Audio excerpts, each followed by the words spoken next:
Hey, this Tony Gas here. Now I was looking and now my wife, she out of town, she with her family, so this what I'm up doing. I'm up studying, I'm up doing videos and doing all this because my wife not home tonight, my son's in bed sleep.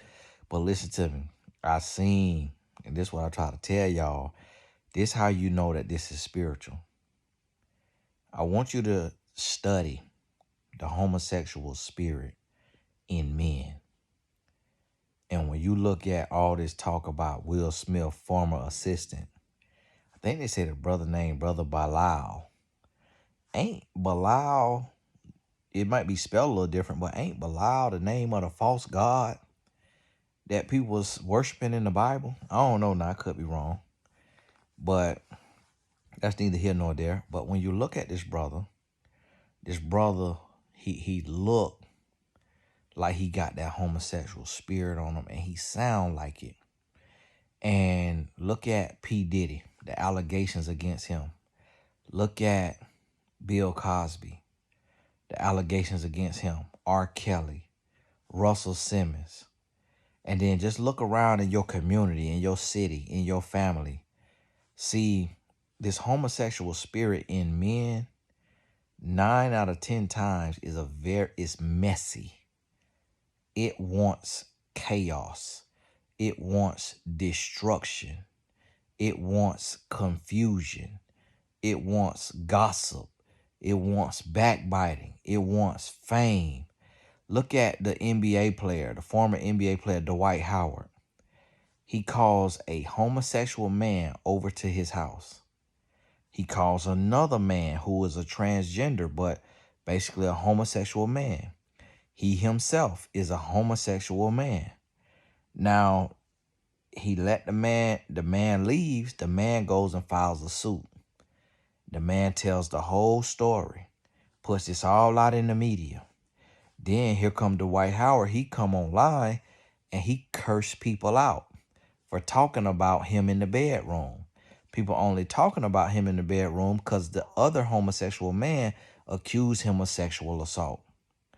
Now I want you to look at this. And now the same thing is when you see men who like to go back and forth online or who like to argue with other men, a lot of them men are dealing with a homosexual spirit. That's what lets you know this stuff is spiritual. It ain't about, born that way. It ain't about born that way. It ain't about, sexual preference. No, it's spiritual. A lot of this stuff is spiritual.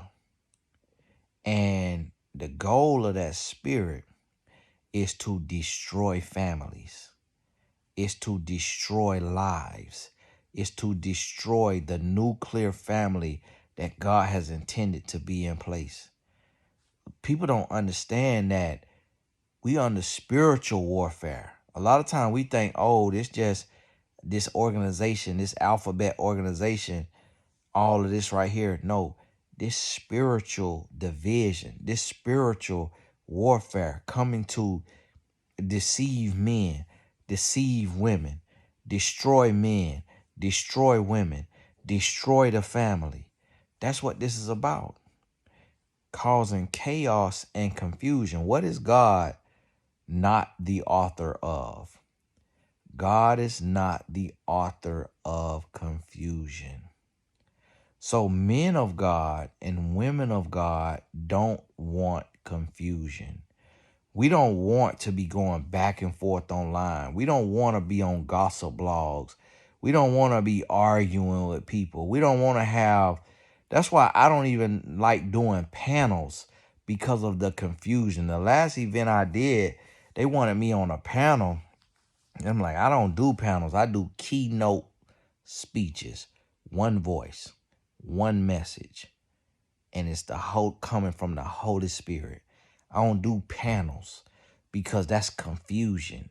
Because everybody is in a different place. Everybody's speaking from where they at. And the audience is confused. Because one person saying A, the next person saying B, the next person saying D, next person saying C, D, E, F, G, H, I, J, K. Confusion. People will leave more confused than they came. So people, And some of these men have just learned the word monolith. I done heard 3, 4 different, 5, 6, 7 different black men say the word monolith. I said, boy, y'all just learn that doggone word. Don't even know what it is. Listen, Jesus Christ is a monolith. God is a monolith. I don't care what you're talking about. People not a monolith and all that. Yeah, people ain't no monolith. But principles, Jesus Christ, the way we're supposed to be living, that's a monolith. And get that monolith in your spirit. We don't want to hear that. We don't want to be on one accord. So as I'm sitting, I'm looking around and I'm, people sending me these videos and I'm looking and I'm studying it a little deeper. I'm looking at it a little deeper and I'm looking and I'm saying, okay, what's the spiritual aspect of this? How is this affecting us spiritually? We see what it's doing socially. We see what it's doing mentally. We see what it's doing financially. What is the spiritual implications of this conversation? And that's what we got to get to. That's where you have to pray for wisdom, pray for knowledge, pray for understanding, and pray for discernment. Because this thing is getting very, very real. And here's the thing, see, and that's why I say I thank you.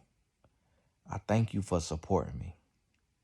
I thank you for your random blessings, because the territory that I have to charter, it will get me canceled socially. Like, I won't be able to have TV shows because of my stance. So all I'm going to have is the people that God sent my way. And I want to say thank you. I want to say thank you. Because you keep me going. And you remind me that God is real. That God sits high and looks low. That God is on the throne. And that God says, listen, no matter what, I'm going to take care of you. Speak the truth. And I'm going to take care of you. So this is what we got to realize. This thing is spiritual. And the spiritual warfare is intensifying. And you got to know which side you on. You got to know where you stand. And you got to know what you stand on. You got to know what you stand for. Because this thing getting real. God bless you. We're going to talk soon.